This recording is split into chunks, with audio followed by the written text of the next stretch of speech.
The men's 2026 UCI Cycling World Tour is underway. It's been a wait, but as always, we bring it back traditionally with the Santos Tour Down Under. For only the second time in the 26-year history of this race, it's a prologue that would see them start, and even shorter than it was 3 years ago when we had a 5.5 kilometre time trial. The opening distance just 3.6 kilometres. No time trial bikes allowed, just road bikes and aero helmets with aero wheels. And this was the course that would give them a measly 18 metres of elevation.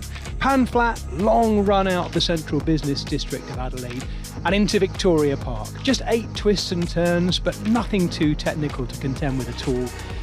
It was all about power on the opening race for that ochre leader's jersey. Laurence Pithy was absolutely flying as one of the earlier starters and was challenging the time of young Michael Leonard, the Canadian time trial champion for EF Education Easy Post. Then came Sam Watson, something of a prologue specialist these days, having already won the prologue at the Tour de Romandie in the men's UCI World Tour last year, and all the way through at the intermediate time checks, he was looking better and better. Watson out of the saddle, sprinting for the line, and he took over the best time from Laurence Pithy, who'd moved Michael Leonard down 1 spot. Next, another fast-finishing Brit, of course, in Ethan Vernon. Ethan Vernon, a track pursuit specialist, seemingly perfectly honed for that 4-minute effort, but shaking his head as he came across the line in the new kit of NSN Pro Cycling. It was good enough, though, to give him 2nd place. Then came Ben O'Connor. Ben O'Connor, who'd already shown at the Australian Nationals the kind of form he's in and the intent with which he's come to take on the Santos Tour Down Under. It was a great ride, but not enough to take the win. Adam Yates, now the only Yates twin left in the men's professional peloton, did a good ride, but not quite enough to challenge the leaders. He would live to fight hillier days in the upcoming week of racing. Eric Ressel put in a great ride for Uno X Mobility, but again, not quite enough to get in amongst the top 3. And it was a top 3 that was sitting very firm all the way through the 140 riders that were set to go.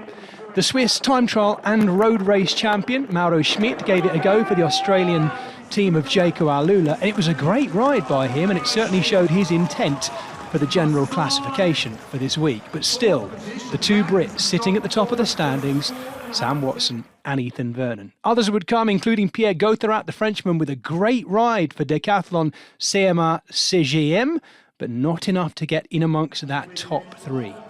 Jay Vine was the last rider off. The newly crowned, returning Australian time trial champion set about the course like a man riding a rocket. Would it be enough to knock either of the 2 Brits off those 2 top spots? Sam Watson by this point had been sat in that hot seat for an eternity and looking very relaxed doing so, but he was certainly nervous once he saw Jay Vine coming into Victoria Park. He'd done enough though, and Sam Watson taking his 2nd World Tour prologue win to go with last year's opening stage of the Tour de Romandie. Well, he's definitely a prologue specialist, we can say that. He's a very fine sprinter and will have no problem, I suspect, going for those intermediate time checks this week. But he will swap the orange, the new orange of Ineos, for the ochre of the leader's jersey of the Santos Tour Down Under going into stage 1. That was the result of the top 10. And this was Sam Watson in the ochre jersey going into tomorrow's Tanunda road stage. And of course the result reflected the top 10 because there were no bonus seconds given for the prologue. It was an all-out battle for those tiny slivers of seconds that separated the riders. This is tomorrow's opening road stage, stage 1. It's the classic Tanunda loop, but with an extra lap. So that means 3 ascents of Mengler's Hill to really test the legs and the staying power of the sprinters. 1 year ago, of course, it was Sam Welsford winning. Will we see Sam Watson leading out Sam Welsford for the win?